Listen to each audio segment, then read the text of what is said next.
tere, kallis! Tere, kallis! Ma tean, et see on su esimene podcast. Natuke hirmus, On, aga jah. saame hakkama. Nii hea meel, et me saame siis seda koos teha. Aitäh sulle.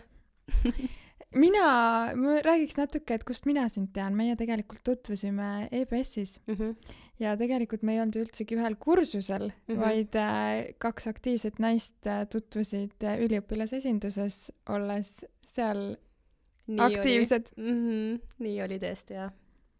Kui sa meenutad neid aegasid, et kuidas on tagasi vaadata? Ma arvan, et väga äge selles suhtes, et me oleme koos alati olnud, sina ja mina oleme alati olnud ju väga aktiivsed ja see üliõpilasesindus kuidagi tuli mul vist läbi Victoria, jälle meie läbi ühise tuttava ja tagasi vaadates ma arvan, et meil ei oleks nii ägedat naistepunti täna, kui ei oleks olnud üliõpilasesindust. Nii et ma olen tegelikult ülitänulik, et elu meid kõiki niimoodi kokku viis. Jaa. Aga millega sa täna tegeled? Ma tegelikult tegelen päris paljude asjadega, et ma olen igapäevaselt täiskohaga tööl olnud juba mitu aastat, aga mul on ka sellised side hobid ja side jobid ja üks kõige südamelähedasem neist on ilmselt siis blogindus ja Instagramiga tegelemine ja selline inspireerimine, inimeste inspireerimine. Ja need on need asjad, millega ma tänasel päeval tegelen. Aga räägi natuke, hästi põnev sinu juures on ju tegelikult kogu see influenceri pool sinust. Et kuidas sa selleni jõudsid? Ma kusjuures täna, kui ma autos siia sõitsin, siis ma hakkasin mõtlema, et millal ma sellega alustasin. Ja kui ma nagu õigesti mäletan, siis ma alustasin sellega 5 aastat tagasi. No siuke 5-6 aastat tagasi, kui ma hakkasin sellega nagu aktiivsemalt tegelema ja see tegelikult juhtus täiesti kogemata. Ma elasin sellel hetkel Milanos, õppisin siis vahetusaastal ülikoolis ja mulle hullult meeldis reisida, jagada pilte, kohti, kus käia, mida teha, kõike seda. Ja mulle meeldis fotograafia. Ja ma hakkasin kuidagi seda kõike enda Instagrami lehel nagu näitama. Ja tegin ka blogi. Tol ajal oli blogindus veel päris, kuidas ma ütlen, populaarne. Et tänaseks blogisid ilmselt keegi enam ei loe. Aga mulle meeldis väga kirjutada. Ja sealt see kuidagi saigi alguse ja ma arvan, esimene nii-öelda koostöö siis brändiga oli äkki 3 aastat tagasi ja ma mäletan seda hetke, kui mulle saadeti detox teesid. Nagu ilmselt kõikidel influkatel on esimene koostöö kunagi olnud, et sul on kastitäis teesid kodus, millega sa ei tea, mida sa peaks tegema. Ja siis, kui nad pakkusid välja, et nad tahaksid mulle maksta, siis ma sain aru, et okei, et nii see vist käibki ja et siin on potentsiaali nagu kasvada ja teha sellest enda jaoks nagu, kuidas ma ütlen, tulus ettevõte või äri, et ma saan teha seda, mida ma armastan, aga samas ma saan ka selle eest nii-öelda arved ära maksta. Ja nii ta kuidagi täiesti jooksvalt läks, et mul tegelikult ei olnud kunagi plaanis, et ma nüüd hakkan Instagrammeriks. See lihtsalt juhtus ja need jälgijad kuidagi tulid ja siis see läks kuidagi meediasse ja see lihtsalt juhtus. Et kui ma täna peaks mõtlema, et ma nüüd alustan ja nüüd ma tahan saada Instagrammeriks, ma ausalt ei tea, kuidas seda teha. Ma nagu tunnen, et see tegelikult peab tulema südamest, et sa ei tohiks teha seda raha pärast, vaid sa teed seda sellepärast, et sulle see tõesti väga meeldib. Jah. Kuidas sina tunned, et mul on siin üks asi, mis mulle jäi kõrvu, oli see, et tegelikult sul võttis ka oma 2 aastat aega, enne kui sul tuli esimene koostöö, jah? Ma tegelikult tol hetkel, kui ma alustasin, ma isegi ei teadnud, et sellest on võimalik teha äri. Selles suhtes, et ma ei teadnud, et kuskil maailmas on keegi, kes oleks mulle valmis maksma või mitte isegi maksma, vaid tasuta tooteid saatma. Et mul isegi ei tulnud selline asi pähe, et ma ei teadnud, et selline asi olemas on. Ja see on nii lahe, et tegelikult tõesti seal on 2 aspekti. Üks asi on see, et sa nagu päriselt saad selle eest mingit raha või tasu. Teine asi on see, et sa saad ju tooteid. et kuidas sul täna koostööd põhiliselt on, et kas kuidagi toodete põhiselt või ikkagi rohkem on mingit kokkulepitud tasu? Mul pigem on ikkagi tasu, et kuna mul õnneks täna on, see on 2 otsaga asi tegelikult, et mul on õnneks see luksus täna valida neid koostöösid, kuna see ei ole mu põhisissetuleku allikas. Ja ma väga hoolikalt valin koostööpartnereid endale, et mul on hästi olulised põhimõtted ja kui brändi põhimõtted minu omadega ei kattu, siis ma ütlen sellele ei. Et olenemata, mis rahasummad seal pakutakse. Et ma tunnen, et ma pean alati olema aus ja kui see ei ole mulle südamelähedane, siis see ei ole järelikult õige ja ma ei oska seda ka õigesti võib-olla nagu väljendada või inspireerida. Ja brändil ei ole ka tegelikult sellest kasu, sest et minu jälgid see ka ilmselt ei huvita.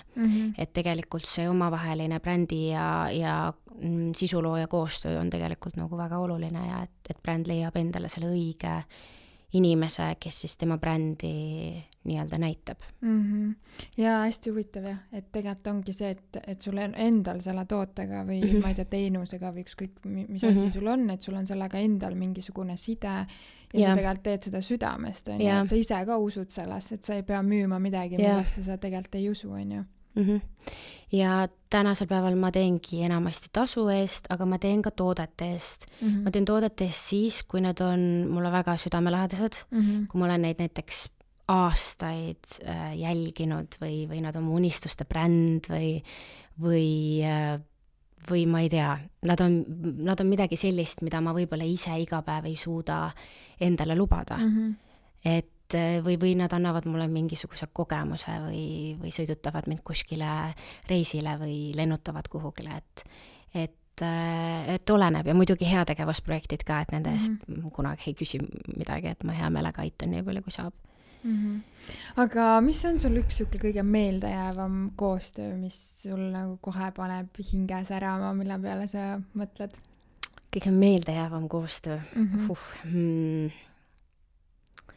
Ma arvan, et kuna mulle väga meeldib reisida, siis ma ütleks, et need võib-olla väljasõidud kuhugile, et kui bränd saadabki sulle kutse, et oled oodatud autosid testima näiteks Barcelonasse 3, 4, 5 päevaks, et see on nagu see kogemus, need inimesed, kellega sa sealt kohtud, kuidagi see inspireeriv õhkkond, kõik see nagu keskkond, kus sa seal oled, et see on, ma arvan, kõige meeldejäävam.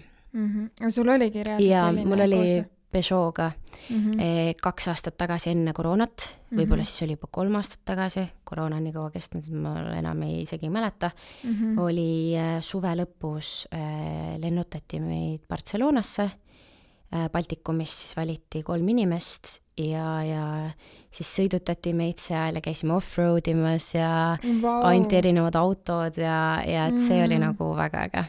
Nii lahe, nii lahe. Issand, kuidas ma nagu ei tea sellest?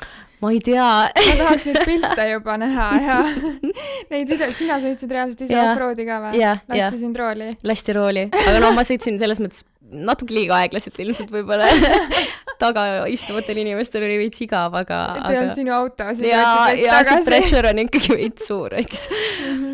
Et jah, et ma arvan, et sellised on tegelikult kõige ägedamad, et tasu seal ei ole, aga sulle antakse elamus. Ja sa kohtud nii ägedate inimestega. Aga on sul mingi selline nagu unistuste koostöö, mida sa veel ei ole teinud, aga sul on nagu kuskil bucket listis on, et sa tahaksid seda saada? Ikka on, et tegelikult mind väga huvitab mood ja on alati olnud nagu tähtsal kohal just nagu see, et mulle meeldib väljendada ennast läbi minu stiili. Ja olenevalt siis muutujudest või emotsioonidest, vastavalt sellele on ka oma riietus. Et mu unistus oleks koostööd teha kunagi suurte moemajadega. Ma ei tea, kas see on võimalik, aga unistada võib. Kõik on võimalik. Need tuleb sinna vision boardile panna. Jaa, need juba on seal. et jah, see oleks, ma arvan, kõige ägedam ja võib-olla kunagi luua koostöös mõne disaineriga või brändiga äkki oma riietelain. Et kõik sellised asjad oleksid väga-väga ägedad. no igal juhul minu jõud sinna sinu unistustesse, et need saaks teoks. Aitäh! Aitäh! Ja ühte asja ma tahtsin küsida seoses sellega ka, et kuidas sa tunned, et äriõpingud on sulle kaasa aidanud? Sa alguses alustasid juttu sellest, et sa tegelikult nagu ei näinud, et see võiks üldse muutuda nagu äriks, on ju. Et kas sa tunned, et see sinu äritaust on kaasa aidanud sellele, et sa oled suutnud sellest nii-öelda influka ärist teha äri? Ma arvan, et kindlasti. Sellepärast, et ma ütleks, et EBS-ist kuidagi sul on need inimesed, kes su ümber on kõik juba samamoodi meelestatud ja sa hakkad nägema asju natuke teistmoodi. Sa hakkad mõtlema pikemas perspektiivis, sa hakkad mõtlema, et okei, et kuidas ma saaks oma äri kasvatada või kuidas ma saaksin teha sellest äri või kuidas ma suudaksin endale luua passiivse sissetuleku. Et ma arvan, et see kindlasti või näiteks äri alustamise A ja O, et kuidas üldse luua OÜ-d või arveid teha, mis asi on raamatupidamine. Et tegelikult ju koolis meile seda ei õpetata ja ma arvan, et ülikool ja kõik need inimesed, kes mu ümber olid tol hetkel, olid väga suureks abiks ja inspiratsiooniks. Ma arvan, et see on oluline. Aga teine töö, mida sa teed nüüd siis nagu igapäevaselt, mis sa seal teed täpsemalt? Igapäevaselt ma tegelen digimeedia planeerimisega, ehk siis alustades kampaaniate väljamõtlemisest, kopidest, visuaalidest, mõjuisikutest, kuni siis nende seadistamiste ja analüütika ja raporteerimiseni. Et absoluutselt kõik, ma ei tea, kas ühekordsed kampaaniad, 3-kuused kampaaniad, need kõik, kaasa arvatud siis ka tele ja raadioga.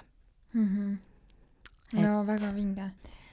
Ma kuulan sind ja ma mõtlen, et sul on väga palju asju elus, millega sa tegeled. Kuidas sa enda aega niiviisi planeerid, et sul selle kõige jaoks aega jääb? Tead, see käib hooti, et ma üritan seda, kuidas ma ütlen, praktiseerida igapäevaselt ja ära jagada mingid asjad nii, et ma ei tee neid iga päev, vaid et ma jagan ära, et mingil asjal on oma päev. Sest et kui ma peaksin iga päev kõike tegema, multitaskima, siis ma ilmselt läheks hulluks. Et kuidagi tuleb leida see tasakaal. Mõni päev teed rohkem, mõni päev teed vähem, et kuulad, mis su keha ütleb ja kuidas sa ennast tunned. Et kui ongi väga raske päev ja väga kurnav päev ja päev on näiteks täis esitlusi ja asju, ma jõuan õhtul koju, siis ma olen väga väsinud ja võib-olla ma kas magan tunnike 2 ja siis tegelen edasi või lihtsalt tean, et okei, homme mul on lihtsam päev, ma teen homme need asjad.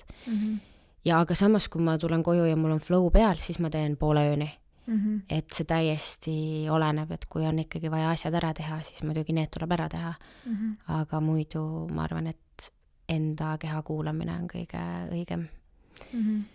Ja tuleb panna kindlad deadline'id ka, et kui sul on päevas mitu asja, siis sa panedki kalendrisse, et seda ma teen tund aega, seda ma teen 2 tundi, siis kas või paned söögipausid kirja, et 15 minutit, pool tundi ma söön ja see kuidagi aitab ka seda asja paremini teha, et sa oled endale nii-öelda ajakava ette pannud ja kui sul alarm käib, siis sa tead, et okei, nüüd ma teen uut asja või nüüd ma lähen teen seda. Et see on, ma arvan, ka üks nipp, mis mind on näiteks aidanud. Aga selle kõige kõrvalt sul jääb aega siis iseendaks ja kui ma kuidagi praegu kuulen sind, mulle tundub, et sa väga teadlikult kuidagi manageerid enda ajaga ja sellega, et sul oleks aega iseendale? Eks see ilmselt on ka hooti, et mõni periood lihtsalt ei ole aega iseendale.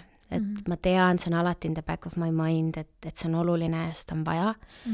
Aga paratamatult meil kõigil on perioode, kus see ei ole nii lihtne. Ja eks ma ikka üritan. Ma üritan kas või minu aeg on see, et ma hommikul käin näiteks koeraga jalutamas, sest ma elan praegu maal või ma käin saunas õhtuti ja ma käingi üksi, sest et ma tean, et ma saan kõlaritest oma podcasti tööle panna või mingi hea uue jõuluplaylisti ja saan rahulikult olla pool tundi oma mõtetega ja või lugeda või mis iganes. Aga kui oluline on sinu jaoks see sinu aeg? On väga oluline. Et ma pean tihti seda endale meelde tuletama, aga ma ikkagi proovin ja see on alati olnud eesmärk, sest et ma olen selline inimene, et mulle tegelikult väga meeldib olla inimeste keskel. Ma olen väga inimeste inimene ja mulle väga meeldib veeta aega koos oma perega, õdede-vendadega, oma sõpradega, oma kihlatuga ja see on mulle alati olnud väga-väga oluline. Aga mul on ka väga oluline see, et mul ühel hetkel võib-olla see nii-öelda klaas saab täis ja ma tunnen, et mul on vaja enda emotsioone või pingeid maandada kuskil. Ja siis ma pean seda tegema üksi, et seda ma ei oska kahjuks teha teiste inimeste keskel. Ja siis ongi see, et ma teengi oma asja või võtangi õhtuvabaks või jätangi mõned asjad ära, et ongi, kui on mingi dinner, siis ma ütlen, et okei, et tead, täna ma kahjuks ei saa ja ma tegelen endaga. Ma tahaksin kohal öelda seda, et ma arvan, miks meie oleme nii lähedased, on see, et ma nii armastan sinust seda poolt, kuidas sa tegelikult lähedasi hoiad ja armastad. Et ma armastan meie sõprust selle pärast ja ma olen kogu aeg sinu puhul ka seda nagu tähele pannud. Et ma tean, et inimesed ja pere ja sul on nii suur pere ka veel. Neid on nii palju.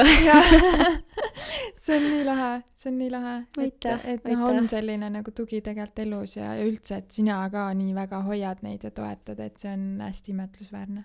Aitäh. See tähendab väga palju. Ja ma tahtsin küsida, et sa tõid ühe põneva teema sisse ise, et pingeid maandada, jah? Et kuidas sa siis endas pingeid maandad? Mis sa teed selleks? Mul on tegelikult mitu erinevat varianti. Me eelmine aasta tüdrukutega, alustasime talisuplust. Ja ma olin eelmine aasta endaga võib-olla mitte kõige paremas kohas. Väga raske aeg oli elus ja ma arvan, et see oli üks kõige suuremaid asju, mis mind aitas. See kuidagi, ma tegin midagi ekstreemset, midagi, mida ma ei taha teha.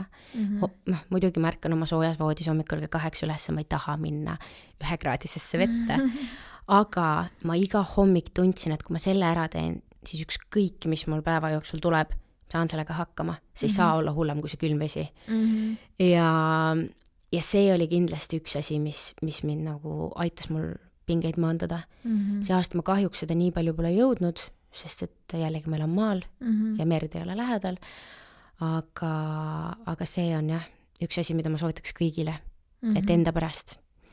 Et see on tõesti, see on tervisele hea, see on su ajule hea, see teeb sind ise õnnelikuks, nii et sa ei pea vaeva nägema. Ja teiseks ma arvan sportimine ka. Et kui ma ikka jooksmas käin ära, siis ma tulen tagasi ja ma tunnen, et ma olen nii powerful ja ma suudan kõik asjad ellu viia. Ja see talisuplus on huvitav, et ma ise ka tegelesin sellega juba aastaid tagasi, kui see veel ei olnud üldse nii populaarne, et praegu on ikkagi siin iga teine tegeleb talisupluse. Nii on. Et ma nagu usun, et inimene peab ise ära tunnetama, et see võib-olla ei ole mingi asi, mida sa siis ikkagi läbi elu kogu aeg teed, võib-olla, aga ei pruugi. Aga see on jah, see nagu iva selle juures ongi see, et kui sa teed midagi, mis on nagu niivõrd enese ületamist, nõuab nii suurt enesületamist, siis sul ongi selline tunne, et sa oled võitmatu. Minu arust siuke nagu põhiline power, mis sa sealt saad, ongi see, et nagu whatever happens, nii nagu sa ise ka ütlesid, et you can do it. Et see annab mingi hästi tugeva siukse sisemise nagu valmisoleku. Ta annab nagu usku iseendasse, mida sul võib-olla tol hetkel just ongi kõige rohkem vaja, näiteks mul oli seda kõige rohkem vaja. Ja see, see kuidagi, see on nakkav ka. Sellepärast ilmselt nii paljud inimesed seda teevadki. Ja miks meie tüdrukute punt ka ilmselt seda tegema hakkas, oligi see, et üks alustas, proovid ära, tulevad järgmised, tahad ise veel rohkem teha. Et nii ta käib. Aga kolmandaks, kuidas ma enda pingeid maandan, mul on üks äpp, mida ma kasutan juba, ma arvan, et äkki 6 aastat. Et kui see kunagi tuli, siis seal oli ainult 1 või 2 meditatsiooni. Tänaseks päevaks seal on üli palju, hästi palju erinevaid teemasid, erinevad iidolid, erinevad kuulsud inimesed, kes räägivad enda nii-öelda siis elust ja raskustest ja kõigest ja selle nimi on The Calm. Ja seal on üks seeria LeBron Jamesiga. Kuna ma olen terve elu korvpalli mänginud, siis ta on minu jaoks olnud God alati, et selles suhtes mina väga nagu samastun temaga ja ta on alati mind väga palju inspireerinud ja ta seal teeb erinevaid siis meditatsioone.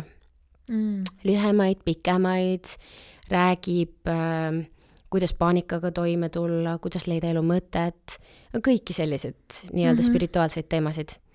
Ja see on selline asi, mis mind alati naerma ajab ja alati töötab. Väga huvitav.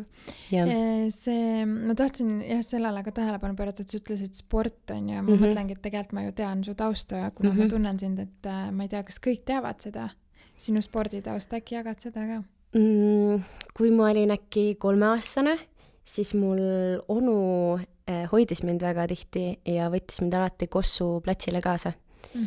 Ja ma hakkasin siis, ma arvan, 3-4-aastaselt juba palliga, pall oli minu põhimänguasi ja see hakkas mulle nii meeldima, et 1. klassis ma läksin Rapla korvpallikooli ja sealt saigi see teekond alguse, et ühel hetkel me kolisime Tallinnasse ja siis ma vahetasin klubi, aga üldjuhul see oli minu põhiasi, mis ma tegin igapäevaselt. Et oligi 7 korda nädalas trenn ja mängud ja kogu aeg sõitmine ja reisimine ja tiim oli nagu mu teine pere. Et spordil on kindlasti hästi suur osa minu elus. Aga räägi seda lugu ka või tahaksid sa jagada, et tegelikult sa olid ju täitsa Eesti koondises juba mingi hetk? Jah, olin küll. Ja tegelikult sa mõtlesid, et sinust saabki professionaalne korvpallur, on ju? Jah. Ma ei tea, kuidas on korvpallur? Korvpallur, just. Ja, just. Ma mõtlesin, kas naistel on mingi kääne siin või ei ole? Ei, veel ei ole vist, aga ilmselt üks päev tuleb, ma olen jumala kindel. Aga mul tol hetkel oli elu kõige suurem unistus. Ma ei mäleta, mis vanuses, siis äkki 14, 15, 16. Oligi see, et ma tahan saada Eesti koondisesse, et ma pean saama sinna. Ja sealt ma juba teadsin, et okei, kui ma olen Eesti koondisse, siis mul on võimalik äkki saada USA-sse ülikooli. Sest skaudid käivad Eestis kogu aeg trenne vaatamas või mingid kindlad trenne vaatamas ja siis ma teadsin, et okei, et siis mul on vähemalt see märge, et ma olen koondises, I made it ja et nüüd mul on nagu helge tulevik ees ootamas. Ja enam-vähem nii läkski, kuni ma lõpetasin gümnaasiumi ja too hooaeg siis talvel mul avastati selline asi nagu šlatteritõbi, mis tähendab siis, et ma ei tea nüüd, kuidas teaduslikult seda päris täpselt selgitada, aga põhimõtteliselt suure koormuse tõttu noores eas su põlveluud ei kasva kokku. Sinna tekib mingi aine vahele, mis surub nad lahti ja tulemuseks on see, et sul tekib lahtine luumurd, et sul põhimõtteliselt alumine osa jalast lihtsalt tuleb välja. Ja seda ei ole võimalik operatsiooniga mitte kunagi parandada ja põhimõtteliselt, kui see asi areneb nii kaugele, siis sa jääd eluks ajaks ratastooli. Ja tol hetkel ma muidugi arvasin, ei, mis asja, ma saan hakkama, pole hullu, paneme täie rauaga edasi, aga õnneks mu vanemad tõid mind maa peale ja ütlesid, et ei, et siinkohal lõpeb sinu karjäär ja et korvpallis sa ei tohi mängida, võib-olla aastate pärast uuesti. Ta arst ütles, et eaga, vanusega võib see paraneda, et ühel hetkel enam ei ole valus ja et võib-olla saab sind opile viia. Et opil on võimalik see nii-öelda siis see aine sealt vahelt eemaldada, aga see ei garanteeri seda, et ma kunagi mängin samal tasemel Kossu edasi. Ja väga raske oli see, sest et korvpall oli mu elu sõna otseses mõttes tol hetkel ja ma ei teadnudki muud elu ja mul ei olnud muid variante, mul oli plaan A ja ma teadsin, et ma suudan selle ellu viia. Ja see oli kindlasti üks väga raske aeg mu elus, aga ma ei tea, ma kuidagi tänaseks siin ma olen ja ma olen tegelikult väga tänulik. Ma tegelikult väga tänulik oma vanematele, sest et ma ilmselgelt tol hetkel ei mõelnud oma tuleviku peale ja oma tervise peale ja ma arvan, et mul oleks olnud väga lühike karjäär, kui ma oleks seda teed jätkanud. Ja ma olen tegelikult tänulik. sest tänasel päeval korvpalli ma ei mängi juba 4 aastat. Jah, ma lihtsalt olen sind näinud mängimast, sa teed ikkagist meestele ka pähe. Võib-olla, kes teab, see teab. Jah, aga kuidas see sinu jaoks oli tollal hetkel, kui sa noor olid, et kuidas sa selle nagu uudisega toime tulid? Kusjuures ma nii väga ei mäletagi, ma lihtsalt tean seda, et ma nutsin hästi palju. Ja oligi hästi harjumatu ja kuidagi kurb oli enda jaoks vaadata kõrvalt, et kõik, terve su tiim läheb seda teed, aga sina ei saa minna ja ma tundsin, et ma olin ennast alt vedanud. Et ma olin ise selles süüdi. Et tänasel päeval ma ei ütleks endale enam, et ma olin ise süüdi, sellepärast, et meie kehad on nii erinevad ja ma ei oleks seda kunagi ette teadnud, et just minul juhtub see. Sest tegelikult see on poiste haigus, seda ei tohiks naistel juhtuda või tüdrukutel juhtuda, aga kuna ma lihtsalt, mul oli nii suur koormus ja ma kasvasin nii kiiresti, siis mul lihtsalt ei jõudnud keha järgi. Ja eks sealt see kõik tuli. No vaimselt ilmselt ikkagist nagu siuke raske asi, mida kindlasti. Nagu üle elada nii noores eas, et ma arvan, et see on sinu isiksuse kujunemisel mänginud päris palju rolli. Kindlasti. Ma ei oleks, ma arvan, täna siin, kui ma oleks valinud korvpalli. Ja ma ei oleks ilmselt kohanud enda elukaaslast, kui ma oleks mänginud edasi. Tänase teema juurde tulles, mis ongi meil tegelikult ju minu ja partneri vajadused paari suhtes, mõtlesin, et see oleks ideaalne külaline meil sellel teemal rääkima. Et te olete täna kihlatud. Palju õnne. Aitäh. Nii tore. Ma teadsin enne sind. Ma tean. Ja. Sellepärast sa ei olnud üllatunud, kui ma sulle FaceTime'is helistasid, sa olid mingi finally. Jaa, musi, nii äge. Aga kui kaua te olete suhtes olnud? 7 aastat. Üle 7 aasta nüüd, jah. Nii vinge. Päris pikka aega ikka, et me läksime suhtesse siis, kui ma olin üpriski noor. Ja tegelikult vahetult peale seda, kui mul hakkas korvpalliga natuke allamäge minema ja tervis läks nagu halvemaks. Et tema oli ka kindlasti mulle väga suureks toeks, et tegelikult tema ei tahtnud kunagi, et ma sinna USA-sse ära lähen ja ülikooli. Aga ma mäletan, et kui me kohtusime ja me olime esimesel 2 date'il käinud, siis ma ütlesin talle, et ei, suhtesse me ei lähe, sest mina lähen USA-sse ja mul ei ole poissi vaja. Ja siis ta ütles, jaa, okei, vaatame seda asja. No ja tänaseks ma söön oma sõnu ja siin ma olen. Siin te olete. Siin me oleme. Et mul väga hea meel muidugi selles suhtes, et ma usun, et kõik läkski nii, nagu ta minema pidi. Et elul on alati omad valikud ja tuleb lihtsalt olla avatud sellele ja minna selle vooluga kaasa. Aga kuidas siis on nii, et 7 aastat olete suhtes olnud, et kuidas see on teil õnnestunud nii noorelt hoida nii pikalt suhet, et mis ütled, mis on see teie nagu suhte saladus? Suhte saladus? Oi, ma ei tea, kas ma oskan siin mingit saladust välja tuua, aga ma arvan, et põhimõtted peavad kindlasti olema samad ja ausus ja kommunikatsioon. Et muidugi igas suhtes on ups and downs ja alati on raskeid perioode, kas ühel või teisel või mõlemal. Ja kindlasti tuleb elus ette, kus sa kahtled, sest sa ei tea, kes sa oled isiksusena ja sa ei tea, kuhu sa tahad jõuda ja sa ei tea, kas sa tahad üksi seda rada käia või koos. Ja kõik need raskused teevad tegelikult, kui sa tuled neist üle koos, siis need teevad seda suhet palju tugevamaks. Et see ei peagi olema lilleline. Et kui neid raskuseid ei oleks, siis ilmselt see suhe ei oleks ka nii, kuidas ma ütlen, sügav. Et ma arvan, et need on ka nagu väga olulised etapid, mis peab kindlasti koos läbi käima. Aga kuidas on teil õnnestunud? Sa ütlesid nagu nii ilusti, et sa ei tea ise mingil hetkel, kes sa oled, sest seda me teame, me inimestena areneme nagu nii palju, on ju, ja mõeldes selle peale, et te nii noorelt kohtusite, et tihtipeale inimesed räägivad, et me läksime lahku, sest me lihtsalt kasvasime lahku. Et kuidas teil on nagu õnnestunud see suhe hoida või kas oskad midagi nagu välja tuua? Võib-olla see, et mingil määral peaksid olema ka ühised huvid, et näiteks leida mingisugused tegevused, mida meeldib teha koos ja kuidagi tehagi neid koos ja areneda nendes valdkondades koos. Et tegelikult me mõlemad oleme sellised, et meile meeldib nii-öelda see meditatsioon ja spirituaalne pool ja lugeda ja kuulata podcast'e ja see on nagu meie ühine huvi ja me koos areneme sellel teekonnal. Et kui mina õpin midagi uut ja tema õpib midagi uut, siis me räägime sellest ja me nii-öelda toetame üksteist ja kuidagi, ma ei teagi, areneme koos. Et kindlasti mitte igas valdkonnas.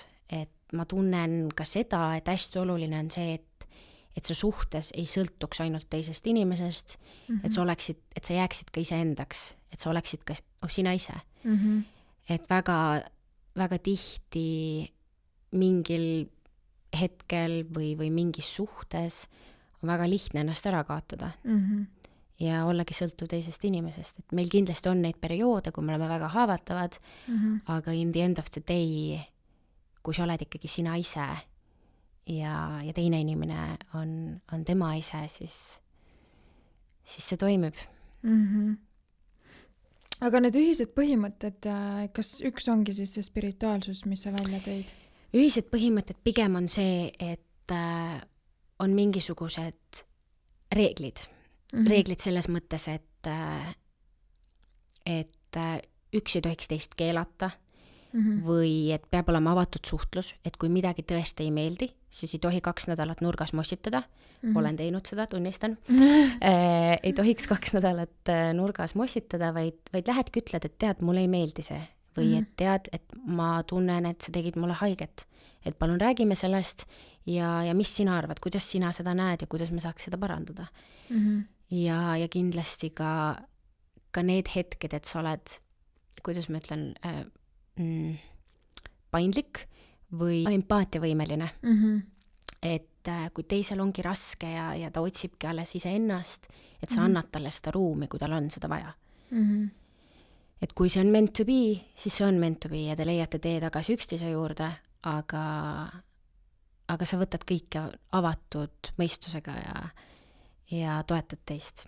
Et ma arvan, et need on need põhimõtted, mida ma mõtlesin. No ma olen teid ikkagi kõrvalt ka nüüd siin mõned aastad näinud, et minu arust on hästi imetlusväärne, kuidas te tegelikult teineteist toetate. Et see, kuidas sina toetad enda kaaslast, ma mõtlen ka nagu nii-öelda eluliselt loomulikult, aga ongi ka nendel sellistel hetkedel võib-olla, kus on nagu väga raske on ju. Ja samas ei ole sellist survestamist, vaid ongi selline nii-öelda natuke ruumi andmine. Aga ma olen alati imetlenud ikkagi sinu kaaslase poolt seda ka, kuidas ta sind toetab, sest väga paljudel meestel on ju väga raske toetada sellist nagu iseseisvat naist, sul on enda influkaasi, aga ma olen lihtsalt imetlenud, kuidas tema lihtsalt isegi nagu survestab sind, kui sa ise vahepeal ei taha, et ole hea, mine ja sa pead seda tegema ja ma tean, et sa armastad seda, et minu arust seda on kõrvalt olnud nagu nii ilus jälgida. Ta on olnud mulle kõige suuremaks toeks üldse, kõikidel, kõige raskematel hetkedel ja ta on alati see inimene, kelle juurde ma tahan iga päeva lõpus minna, kui on halb päev või on hea päev või mis iganes, sest ma tean, et ükskõik mis, isegi kui meil on mõlemal, kui meil ongi olnud tüli too päev või meil ongi raskem aeg, siis meil on üks kindel reegel, et me ei lähe tülis magama kunagi. Ehk siis in the end of the day me oleme alati nii-öelda selles armastuses koos ja me unustame kõik muud asjad ära. Me võime homme uuesti tülitsema hakata, kui vaja on. Ja see asi ei saa lahendatud. Tülitsema hommikul edasi. Ja, et kella 10 näiteks. Aga oluline on see, et in the end of the day me ju tegelikult ikkagi armastame üksteist väga ja see tüli on lihtsalt just another fight. Et ma arvan, et jah. Aga kuidas teil on, et kas sina oled kuidagi seda suunanud või teil on kuidagi kogu aeg olnud sellised ühised põhimõtted, et rääkida asjadest avatult? Ei ole kogu aeg olnud nii. Et eks me ise olime ju ka noored ja mina olin ka kunagi selline, kes ei rääkinud üldse enda tunnetest ja ma olin hästi kinnine ja ma võib-olla mõtlesin ühte, aga ma ei julgenud seda öelda ja ma olin hästi selline arglik ja kinnine ja tema ka kindlasti mingil määral, aga me kuidagi oleme koos jõudnud selgusele, et see toimib meie puhul kõige paremini ja on kindlasti perioode, kus ma pean push ima temalt ka seda välja, et räägi mulle, mis sind vaevab või räägi mulle, kuidas su päev läks. Ja on perioode, kus tema teeb mulle samamoodi ja siis me tuletamegi üksteisele meelde, et me tegelikult teame, et see toimib ja me peame seda jätkama ja ühesõnaga. Aga kuidas on nendel hetkedel, et siin on aru saada, et kui ühel on raske ja teisel on raske, siis justkui kumb siis võtab selle nii-öelda toetava rolli üle ja on võib-olla ühel hetkel siis rohkem toeks. Aga mis te teete nendel hetkedel, nagu sa ütlesid, kui tegelikult mõlemil on raske, sest elus on selliseid olukordasid ka päris palju? On, kindlasti on ja eks meil ka kindlasti on neid olnud, aga mõtlengi.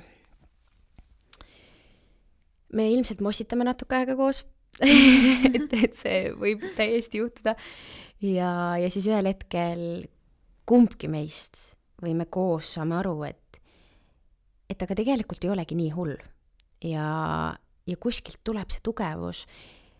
Ma ei tea juba näiteks sellest, et me kallistame ja siis see kuidagi süda on rahul ja sa saad aru, et okei, aga tegelikult ei olegi nii hull ja me saame sellest üle või mis iganes probleemid meil kuskil mujal on, et me saame nendest üle, me saame koos üle.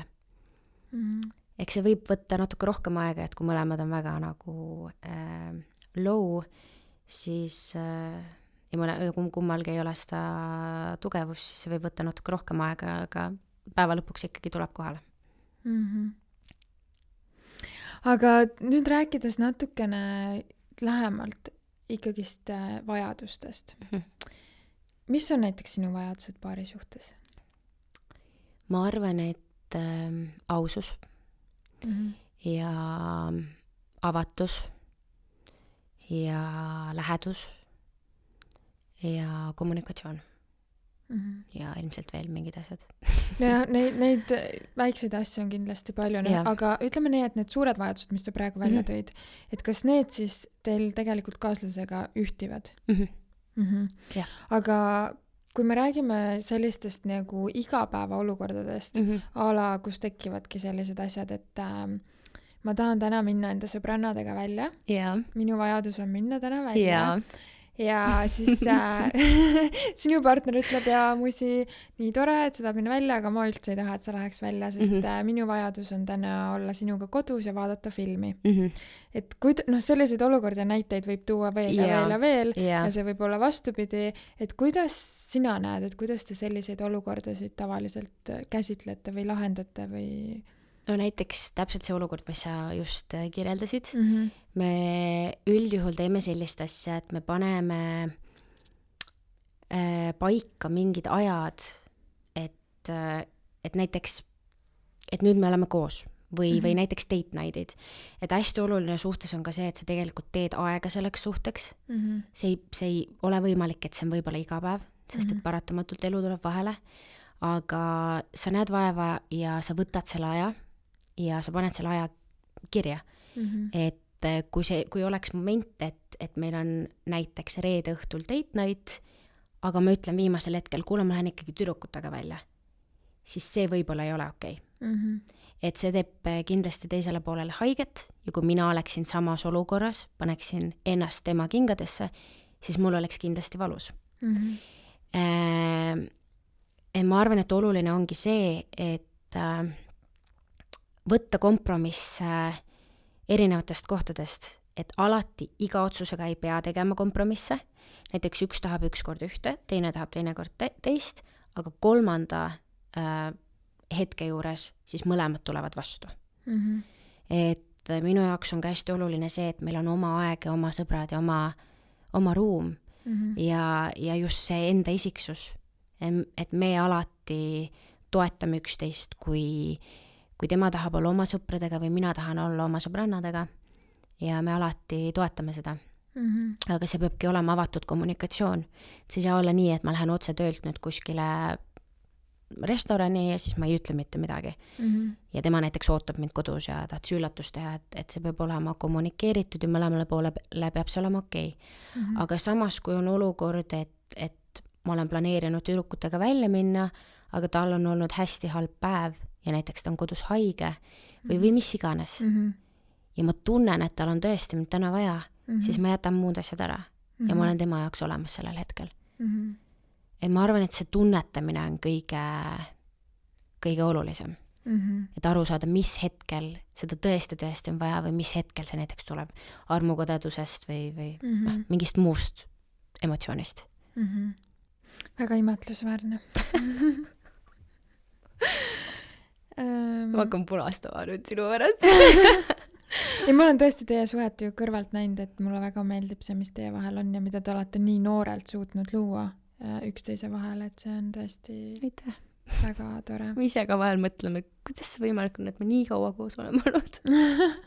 ja no minu arust hästi oluline siin, mis sa välja tõid, võib-olla see on lihtsalt minu jaoks oluline, aga no samas sa puudutasid seda teemat, et teil mõlemil on see arenemise pisika sees, et noh, ma näen ka seda sinu partneri puhul ka, et see on minu arvates nii oluline, et te mõlemad arenete koos ja võib-olla ongi see, et noh, tõesti ei olegi, saate sellepärast olete ka saanud nii kaua koos olla, et te kuidagi tegelete selle suhtega ja ma ütlen, noh, millest me praegu rääkisime, et te tegelikult planeerite suhte jaoks aega.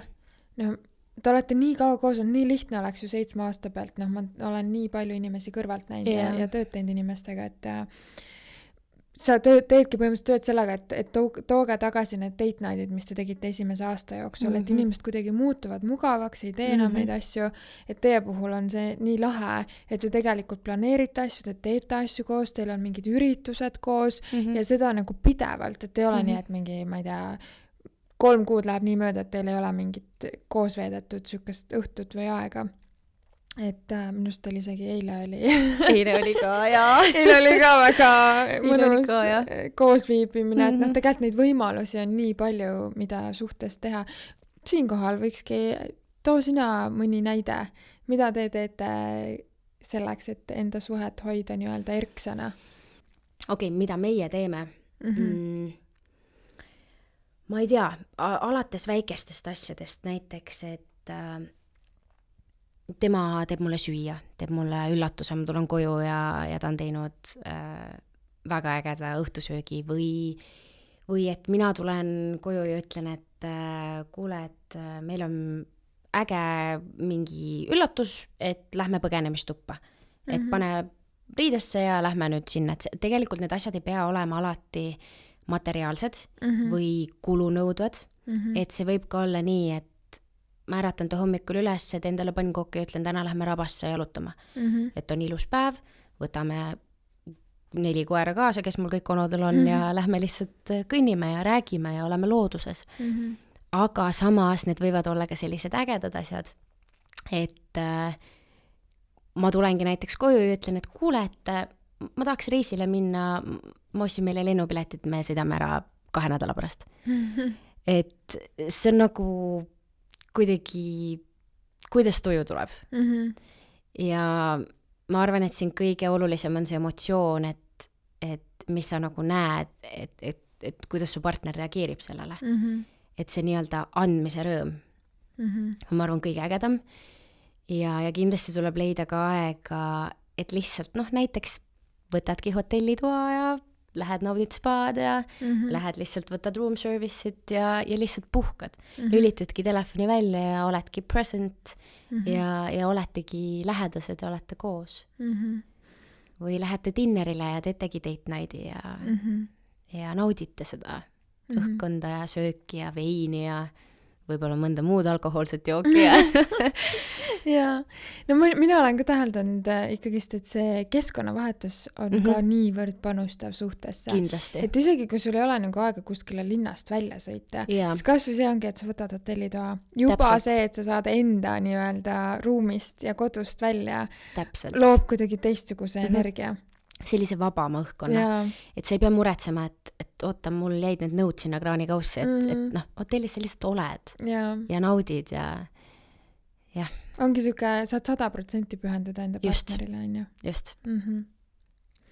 Aga kui hästi sa tunned ära need hetked, kus sul on vaja näiteks endale ruumi või siis on vaja anda partnerile ruumi? Ma üldjuhul tegelikult juba kehakeelest tänaseks saan aru, et kui mul kaaslane tulebki koju või me kuskil näeme, siis ma üldjuhul juba saan aru, et kui teda midagi vaevab või kui tal on väga hea päev olnud, et isegi kui ta ei räägi mulle kohe sellest, siis ma kuidagi tajun seda ära. Ja ma väga tihti ütlen talle ka, et kuule, et sa ei ole nii kaua sõpradega olnud ja reede õhtul ka kuskile minna ei taha, midagi teha ei taha, tahad kodus olla? Okei, mine nüüd välja. Ja ma lähen tüdrukutega, sa lähed kuttidega. Ja ma tegelikult tean, et see on, ta võib-olla ise ei mõtle seda kohe, aga see toob tagasi tema selle elava isiksuse või kuidagi jälle see keskkonnavahetus ja sõpradega olemine. Et ma arvan, et sellistel hetkedel ongi see kehakeel. Kuidagi tema käitumine, tegevused, jah. Ja tema samamoodi siis minu puhul, tema saab aru, kui ma olen kurb või noh, ma olen ka palju emotsionaalsem muidugi, on ju, ja ma olen selline, kes kohe räägib, tänasel päeval selline, kes kohe ütleb, kui ma olengi kurb või mulle miski ei meeldi. Ja ta on see, kes, nagu sa enne ütlesid, pushib ja ütleb, kuule, mine ikka nüüd, mine välja ja mine ole sõpradega ja või mine tee seda ja seda, sulle tegelikult meeldib seda teha, aga sa oled lihtsalt natuke mossitav inimene praegu siin kodus, et mine nüüd. Et jah. Aga mis sa arvad, mis on selle saladus, et te niiviisi teineteist ikkagist toetate, et üldjuhul on ikkagi ju paari suhtes väga palju probleeme sellest, et ma ei tea, sul ei ole piisavalt aega minu jaoks, sa ei ole piisavalt minu jaoks olemas, sa ei toeta mind, sa ei mõista mind, et see on kogu aeg nagu siuke mingi puudujääk. Et kas sa ütleksid, et mis see teie siuke saladus seal all on, et Okei, siin võib-olla on 2 asja, mis mulle kohe tulid pähe. Üks on see, et me mõlemad oleme väga selgeks teinud üksteise nii-öelda armastuse keeled. Ma tean, kuidas tema ootab armastus minult ja kuidas mina ootan temalt ja me üritame seda kuidagi igapäevaselt, kuidas ma ütlen, rakendada, just. Ja teine asi, mis mulle siin kohal meelde tuli, on see, et hästi hea lause on, et ära too tööd koju. Ehk siis ära too probleeme, mis ei ole tegelikult teievahelised, ära too koju. Et kui ongi tööl halvasti või ongi ülemus halb või töökaaslased või ise oled halb või sõpradega on tüli, et ära too seda koju ja ela oma partneri peal välja. Ja kui sul ongi selline armastuse keskkond ja in the end of the day mõlemad pooled saavad sellest aru, siis see toimib kõige paremini. Et väga tihti on see, et ka meil kindlasti on perioode olnud, kus mina toon tööd koju või tema toob ja me olemegi, ma elan seda frustratsiooni tema peal välja. Tegelikult tema ei ole midagi valesti teinud. Tema on mulle olemas, aga mina käratan ta peale või olen õnnetu või mossitan või mis iganes. Et ma arvan, et kui selles suudab kokku leppida ja endale meelde jätta ja et mõlemad seda rakendavad, siis on palju lihtsam ka. Aga kuidas sa tunned, kas võib-olla on sellest ka abi, või kuidas teil on sellega, et kes te mõlemad justkui, sa saad muidugi ainult enda eest rääkida, kas sina näiteks tunned, et sa oled tema jaoks ikkagist prioriteet, et kui sul midagi on, siis sa tead, et ta on sinu jaoks olemas, mitte see, et ta valiks nagu, ma ei tea, töö, sõbrad, muud asjad enda elus. Sa nii ilusti rääkisid, kuidas te teineteist nagu nii-öelda surute välja ja sõpradega aega veetma, et ma mõtlen, kas see on üks asi, mis võib-olla võimaldab seda teha? Kindlasti. Et ma tean, et kui tõesti midagi juhtub, ta on esimene inimene, kes kohe tuleb ja jookseb ja on minu jaoks olemas ja tema teab, et mina olen talle samamoodi, et ükskõik mis. ja ma arvan, see annab võib-olla selle usalduse ja selle turvatunde. Ma arvan, see turvatunne on tegelikult väga oluline. Et kui sul seda ei ole, siis tegelikult tekivadki probleemid. Et sa ei tahagi välja teda lasta, sa ei tea, mis ta võib-olla teeb või et kas ta on olemas või millal ta üldse tuleb või ongi näiteks see, et sul on teda väga-väga vaja, aga ta ei ole olemas. Sul tekibki see tunne, et äkki ma olen üksi ja ma peangi üksi hakkama saama. Ja tegelikult see ei tohiks nii olla. Ehk siis see tunne teie suhtes on tugev, just nimelt see turvatunne, et te tegelikult olete teineteise jaoks olemas. Mis sa arvad, kuidas te olete selle saavutanud? Kas see on alati nii olnud? Küsiks kõigepealt. Tead, ma ei tea, kas see on alati nii olnud. Ei ole kindlasti, sest ma olin ju nii noor, 18 ja ikka ju käid väljas ja nii palju sõpru ja kõike on ju. No suhte algus üleüldse natuke ebakindlama. Muidugi. Ja, isegi kui on turvaline partner, siis ikkagist on... Eriti veel seda, kui ma veel ütlen talle, et me kindlasti suhtesse ei lähe, on ju. Et ta teab juba, mis teda ees ootab, on ju. Et kindlasti see ei ole alati nii olnud. Ma arvan, et see turvatunne on tulnud viimaste aastatega. Siin võib-olla... No esimesed 4 aastat tegelikult olidki nii, et me olime ju väga noored. Ma olin ju alles eelviimases gümnaasiumiklassis, elasin vanematega, ta käis kaitseväes aasta aega ära, et ta oligi selline, ta ei olnud koos elamise suhest, me ei kolinud kohe kokku, sest ma olin nii noor. Aga ma arvan sellest hetkest jah, kui me siin äkki 4 aastat tagasi kokku kolisime, 3 aastat tagasi, jah, ühesõnaga millalgi, siis see kuidagi, sa said aru, et nüüd on nagu päris. Et nüüd on nagu päriselt ja jah. Kas teil kuidagi kokku kolides see turvatunne kasvas? Jaa, kindlasti. Et ma isegi ei tea, mis pärast on, võib-olla ongi see, et sa nagu, sa elad selle inimesega koos, sa tead, mis ta teeb, tema teab, mis sa teed, te panete, teete asju koos, planeerite aega koos. Ma arvan, et see loob ka kindlasti selle turvatunde. Ja üks asi tõesti, mida mina tahaks ka siin välja tuua, mida te teete ülihästi, et te olete kuidagi kogu aeg ühenduses. Et ükskõik, kus meie ei käi, on ju. Me ju ka tihti sõidame ise ära ja lähme isegi kuskile väljasõitudele. Et see on nii armas, teete kogu aeg FaceTime ja räägite ja olete ühenduses. Või siis ma isegi näen sind kuskil lihtsalt lunchiks, siis ma tean, et su partner helistab, ta teab täpselt, kus sa oled. See on nagu nii armas. Et see kontakt ja see lähedus on tegelikult nagu teie vahel nii sügav. Aitäh. Selles suhtes see on kuidagi, see on tulnud nagu tahtmisest, mitte sellest, et ma pean. Et mul üldjuhul ei meeldi teha asju, mida ma pean tegema. Ma olen aus. Et ma arvan, et kui see oleks mulle peale surutud, et ma nüüd pean teada andma, kus ma olen ja kellega ma olen ja mida ma teen, siis see ei toimiks. Et see kuidagi ongi see, et ma ise tahan talle teada anda ja mul on alati hea meel, kui ta helistab. Ja muidugi, kui ma ei saa rääkida, ma ütlen, ma helistan sulle ise millal iganes tagasi ja see on kõik mõistev ja see on arusaadav ja keegi ei solvu. Aga jah.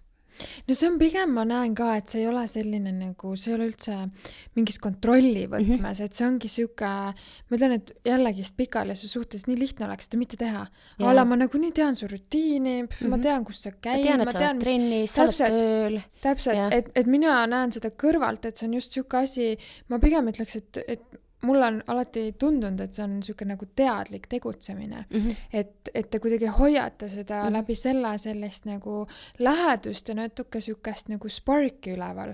Et see ei ole see, et et need kõned on alati nii armsad ja nagu siukest südant soojendavad, et see, jah, mulle tundub, et see just nagu hästi aitab sellele suhtele kaasa, eriti kui sa oled olnud pikaajaliselt suhtes.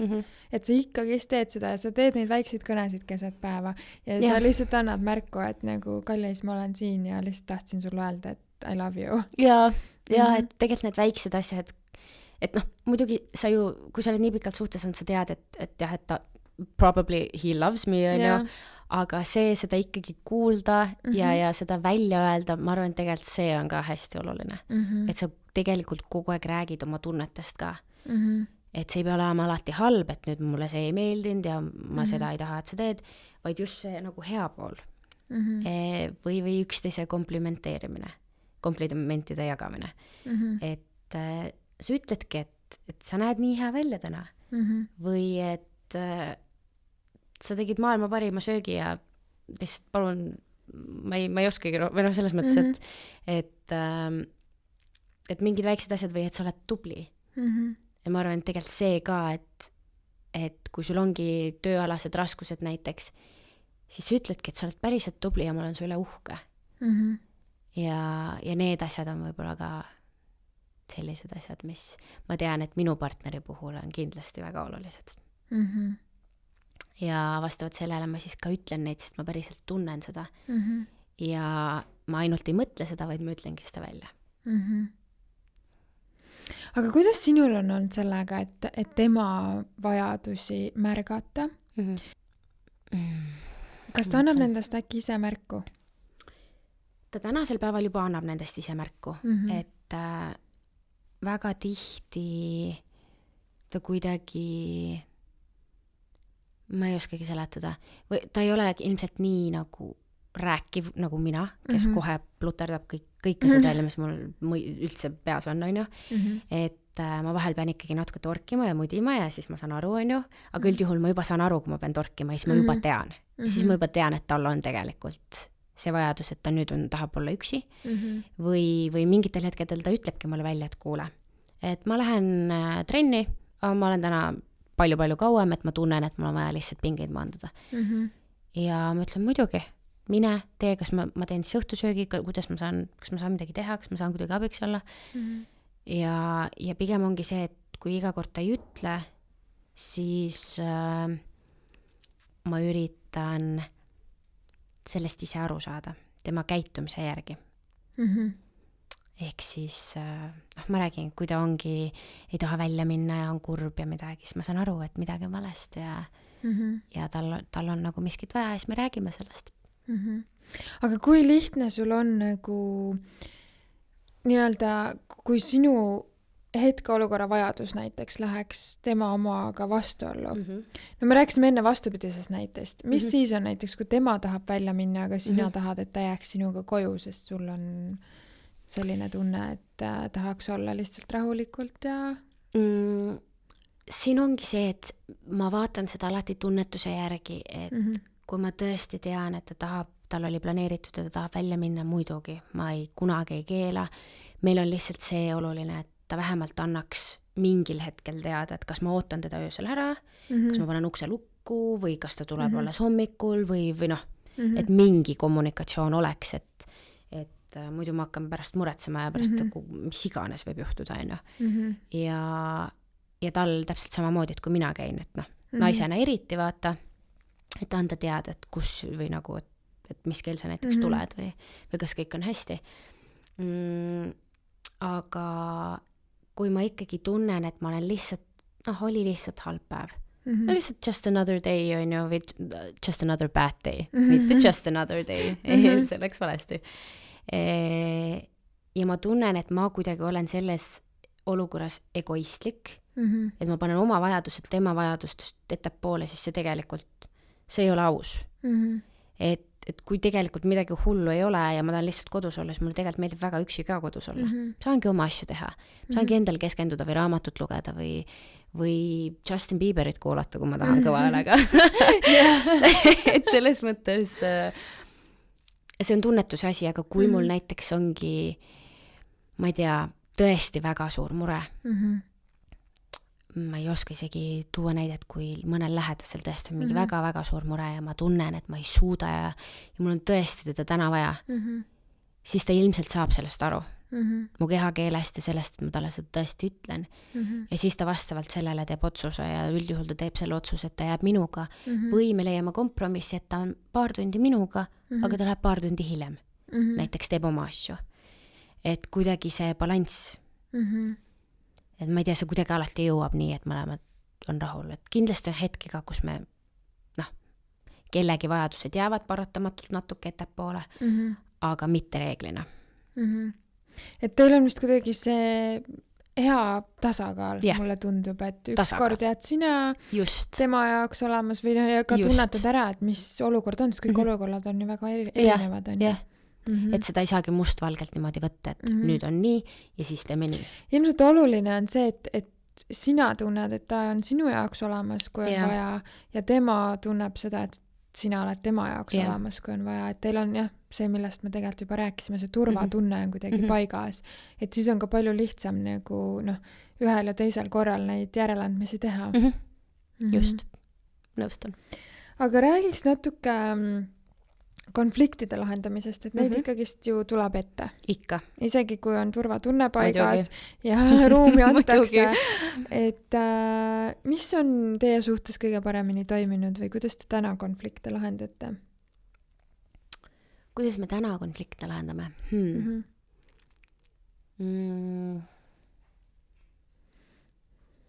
Ma arvan, et see ei ole iga kord täpselt samasugune. Et jällegi vastavalt olukorrale, aga üldjuhul alati minu kõige olulisem asi on see, et me räägime. Ja me räägime nii kaua, kuni mõlemad on saanud öelda täpselt seda, mis nad tunnevad või mida nad tahavad või kus oli probleem. Ja alati on oluline ka see, et mõlemad pooled saaksid midagi öelda. Et isegi kui ma arvan, et mul on kogu aeg õigus, aga ilmselgelt mul ei ole, siis ma tegelikult olen avatud ka tema poolele ja ma üritan panna ennast tema kingadesse. Et mida tema võis sellel hetkel tunda, kui ma talle näiteks tegin haiget, aga ma ei saanud sellest aru. Et ma arvan, et see suhtlus ja see empaatiavõime ja ausus ja järeleandmine ka, või see kompromissi leidmine, et ma tunnistangi, et mul ei olnud õigus. Et need on peamised asjad, kuidas me oma konflikte lahendame.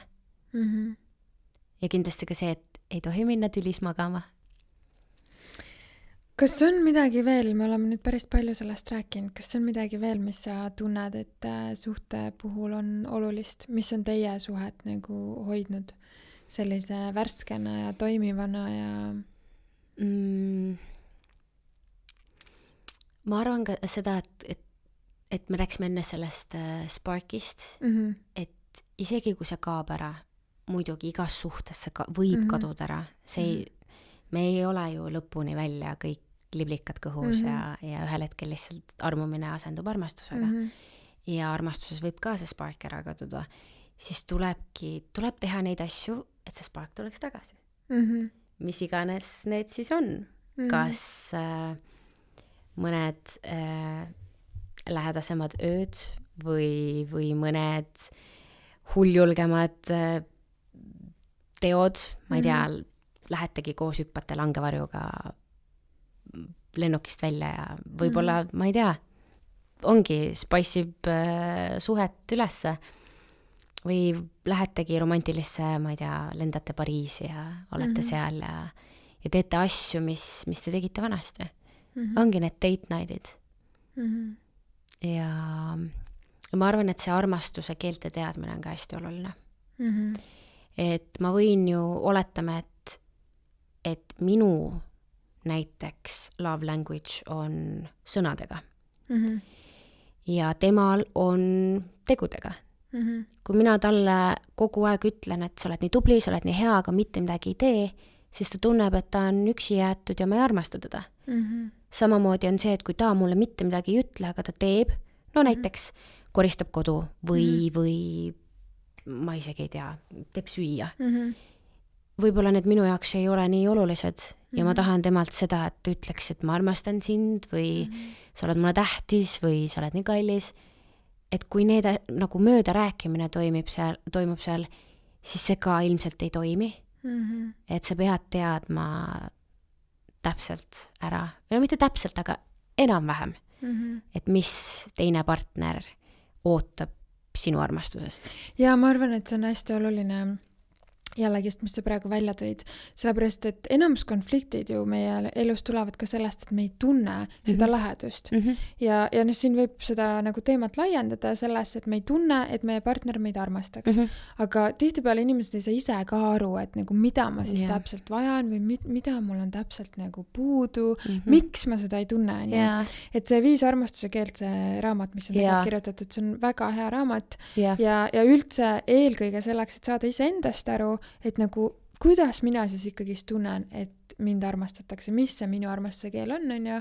Ja siis see, et sa suudad seda oma partnerile öelda, sa suudad seda jagada, et partner peab ka olema siis võimeline ja mitte isegi võimeline, vaid nagu võiks tahta seda mõista ja siis seda sulle pakkuda. Sest tegelikult, kui me tunneme ennast paari suhtes nagu hoituna ja armastatuna, siis on ju kõike nii palju lihtsam lahendada.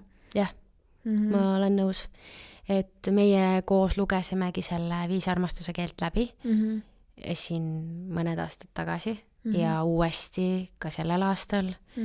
Ja paratamatult lähevad need asjad meelest ära. Ja kusjuures need armastuse keeled võivad ka ajas muutuda. Täpselt. Sest me ajas ju, nooremana mul oli hoopis teine ja nüüd mul on võib-olla hoopis teine.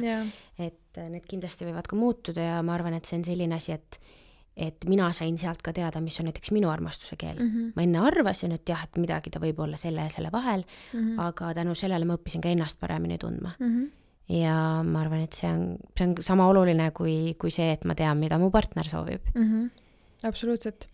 Aga see ongi, ma ikkagist peatuksin korraks veel, et see on tõesti hästi oluline teema.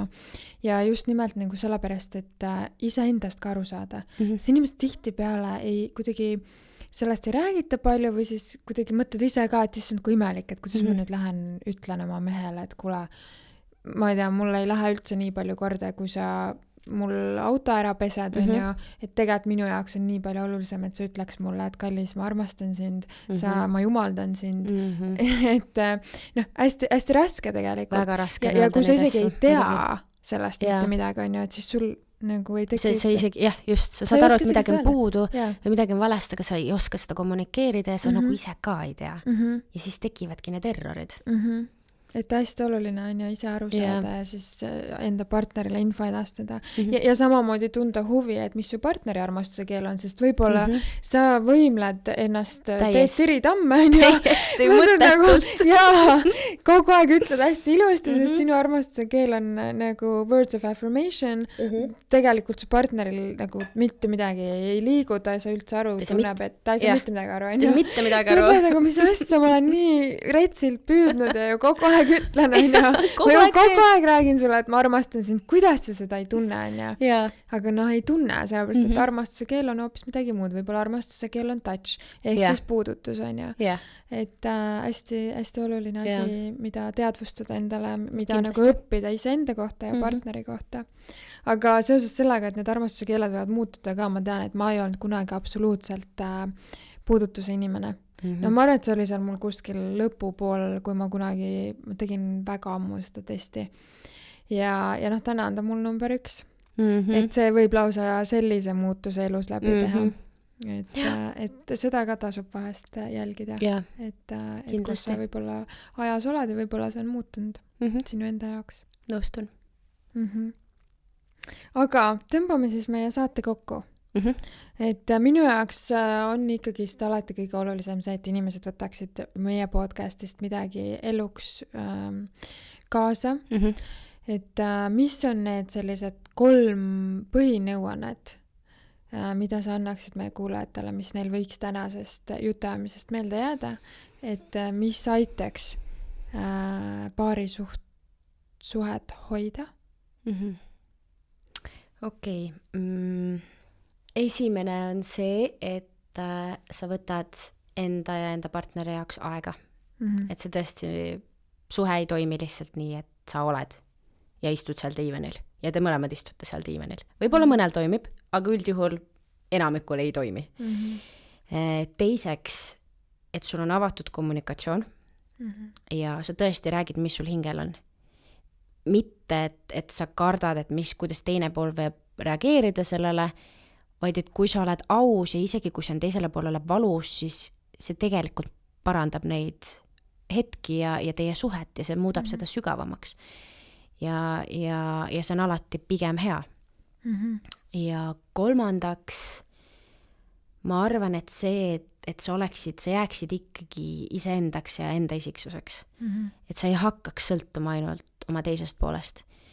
Ja muidugi armumise perioodil sa ilmselt ei taha kellegi teisega olla, kui ainult oma partneriga ja see on ka okei, sest meil kõigil on neid perioode.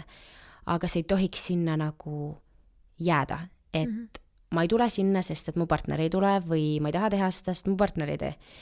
Et kuidagi peab leidma selle iseseisvuse ja suutma seda säilitada. Sest et kui sa armastad iseennast, siis su partner armastab ka sind. Ja ma arvan, et see teekond, seda peab käima nii üksi kui ka koos partneriga. Nii ilus, kallis. Aitäh sulle. Aitäh sulle. Aitäh, et sa tulid. Aitäh, et sa kutsusid. Mu esimene podcast. Oli päris hirmus. Ma just lootsin, et sa ütled, et sul on nii hull power sees, et teeks järgmise. Peale seda ma võiks teha veel. Sobib. Nüüd mul on see maik suus. Ma enam-vähem ilmselt tean, et ma saan hakkama. Ülitore. Aga siia lõppu veel äkki sul on meie kuulajatele mingi hea raamatusoovitus? Kuna me tegelikult juba sellest rääkisime, siis 5 Love Languages, ma arvan, et kui me nüüd paarisuhetest räägime. Kas see oli Gary Chapman? Jah, Gary Chapman. Tal on vist iga aasta tuleb uus, kus ta natuke täiendab seda, et vahet ei ole, mis aasta oma sa tegelikult sealt võtad, et kõik need on tegelikult, ikkagi seal on see põhimõte olemas. Ja see on see, mida ma soovitan lugeda mõlemal. Üksi võid ka, aga tore oleks, kui paari suhtes mõlemad seda loevad. Või kuulavad, meil on ju Audible ja kõik muud võimalused, et kui sul ei olegi aega lugeda, siis ma alati ütlen, et tõmba Audible, kui autoga sõidad ja näiteks liikluses kinni oled, pane tööle. Et kui vaja, siis leiab ikka aega. Õige. Aitäh, kallis. Aitäh. Ja aitäh kuulamast.